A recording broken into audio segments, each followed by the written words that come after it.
Hello दोस्तों, YouTube family, हम आप सबको अपने चैनल पे बहुत बहुत स्वागत करते हैं, वेलकम करते हैं और अभिनंदन करते हैं।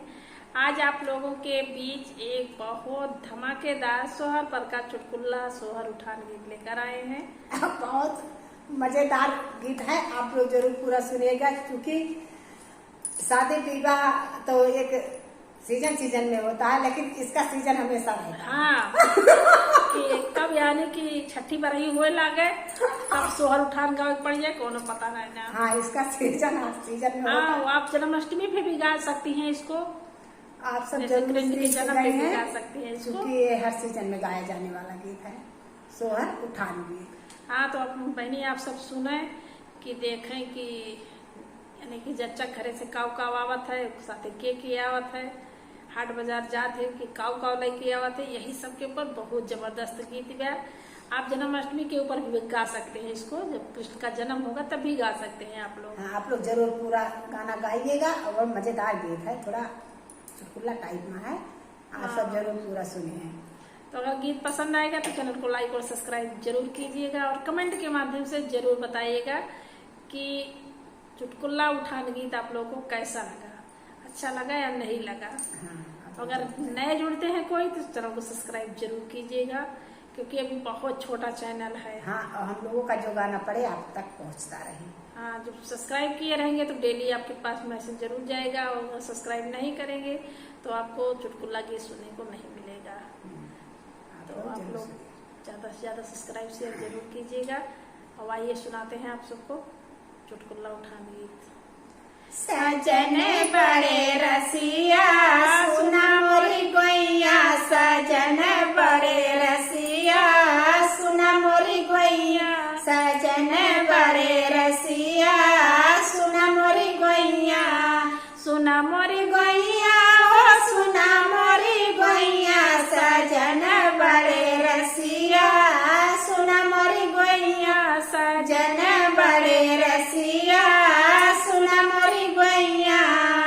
कहाँ से आवे सोठे कहाँ से सठौरा, कहाँ से आवे सोठे कहाँ से सठौरा, कहाँ से आवे ननदी सुना मोरी गोइया, कहाँ से आवे ननदी सुना मोरी गोइया, सुना मोरी गोइया हो सुना मोरी गोइया, कहाँ से आवे ननदी सुना मोरी गोइया, कहाँ से आवे ननदी सुना मोरी गोइया, सजन बड़े रसिया सुना मोरी गोइया, सजन बड़े रसिया सुना मोरी गोइया।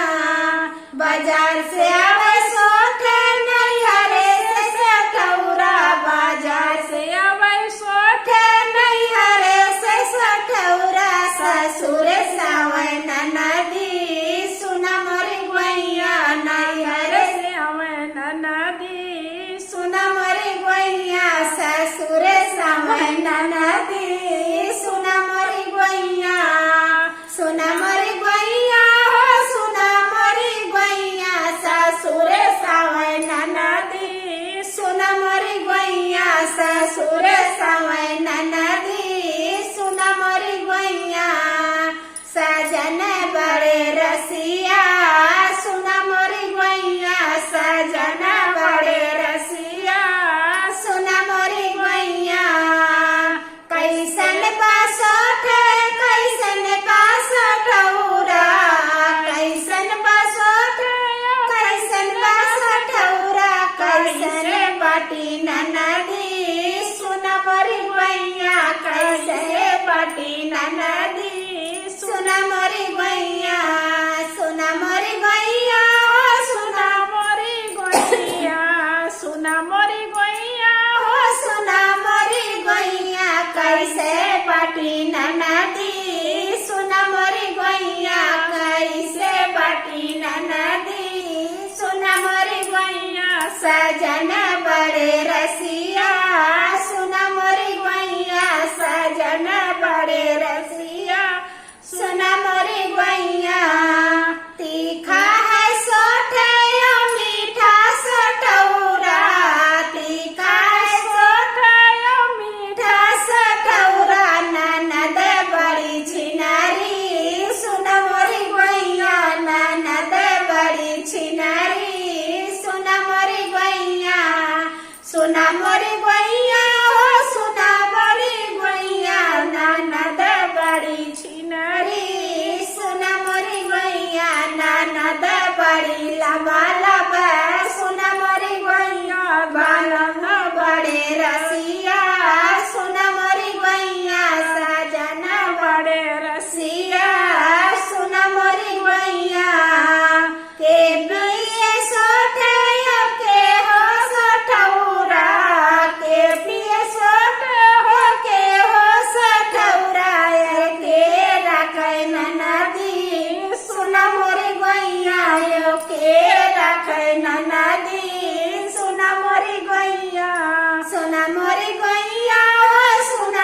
रसिया सुना मोरी गैया सजन बड़े रसिया सुना मोरी गैया सजन बड़े रसिया सुना मोरी गैया सुना मोरी गैया सुना मोरी गैया सजन बड़े रसिया सुना मोरी गैया बालमा बड़े रसिया सुना मोरी गैया जच्चा पिए सोटे या बच्चा खाए सठौरा जच्चा पिए सोटे या बच्चा खाए सठौरा सजन रखे बना दी सुना मोरी गैया सजन रखे बहिनी सुना मोरी गैया सुना मोरी गैया सुना मोरी गैया सजन रखे बनली सुना मोरी गैया सजन रखे बहिनी सुना मोरी गैया सजन बड़े रसिया सुना मोरी गैया बालमा बड़े रसिया सुना मोरी गैया। बहुत ही धमाकेदार गीत है, आपको जरूर पसंद आएगा। हाँ, लास्ट में जरूर बने रहिएगा। कैसा लगा कमेंट में जरूर बताइएगा। फिर मिलेंगे आपको अगले गाने में, तब तक के लिए जय ननद। जय ननद। ये ननद के उठ है ना।